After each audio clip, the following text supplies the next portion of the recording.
All right, let's dive into something pretty cool today, ethical hacking. It's this wild idea where the good guys basically use the bad guy's own playbook to build a stronger defense for all of us. So to really get why this field is blowing up, I want you to look at this number, $6 trillion. That's the estimated global cost of cybercrime in just 1 year. I mean, that's just a mind-boggling figure, and it really paints a picture of how vulnerable our digital world actually is. And hey, this isn't just some number pulled out of thin air. It's built on real-world disasters. You might remember the WannaCry attack back in 2017. It just exploded across the globe, right? It took advantage of a simple vulnerability in old Windows software and spread like wildfire. We're talking hospitals, businesses, governments, all paralyzed, locked out of their own data with a ransom demand on the screen. This is the kind of threat we're up against. So that really sets the stage for our first big topic here, the sheer scale of the rising cyber threat. To put it in another perspective for you, a new cyber attack happens somewhere in the world every 39 seconds. That's wild, and it affects everything from our personal data to the massive infrastructure of huge companies. So, how do we fight back? Well, that's where cybersecurity comes in. You can think of it as this multi-layered defense system designed to protect, well, everything digital from these constant, evolving attacks. But how do you build the best defense? The answer is actually kind of surprising and simple. You have to think like your enemy. That's the whole game right there. To beat a hacker, you've got to get inside their head. And that right there, that's the fundamental idea behind ethical hacking. Instead of just sitting around waiting for an attack to happen, you go on the offense. You proactively hunt for weaknesses in your own systems, using the exact same tools and the exact same mindset that a malicious attacker would. Okay, so let's break down the players in this game. On one side, you've got your black hat hackers. These are the bad guys, right? They exploit vulnerabilities for illegal stuff, like stealing your data or making a quick buck. But on the other side, you've got the white hat hackers. These are ethical hackers. They have permission to break into systems, but their whole goal is to find and fix the security holes before the black hats can even get there. But it's not always so black and white. There's also a middle ground, the gray hat hacker. They operate in a pretty gray area, like the name suggests. They might find a vulnerability without getting permission first, but then they'll report it to the owner, maybe for a fee. So they're not purely malicious, but they're not exactly playing by the rules either. This gives us a perfect way to think about a white hat hacker. They're not the burglar trying to break in. No, they're the digital security guard you hire to come and test every single door, every window, every alarm, to make absolutely sure it's locked down tight before a real burglar shows up. Okay, so what does one of these security checks actually look like in practice?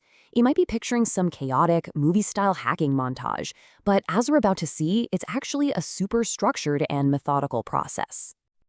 A professional ethical hack actually follows 6 distinct phases. First up is reconnaissance. Think of it like digital surveillance, just gathering as much info as possible. Then comes scanning, where they use that info to actively probe for weak spots. Phase 3 is the big one, gaining access. This is the actual breach. From there, they try to maintain access to see how deep they can go. And then they clear their tracks, just like a real stealthy attacker would. And finally, and this is the most important part, they create a super detailed report of everything they found so the organization can go and fix all those weaknesses. And to pull all that off, you need a serious toolkit of skills.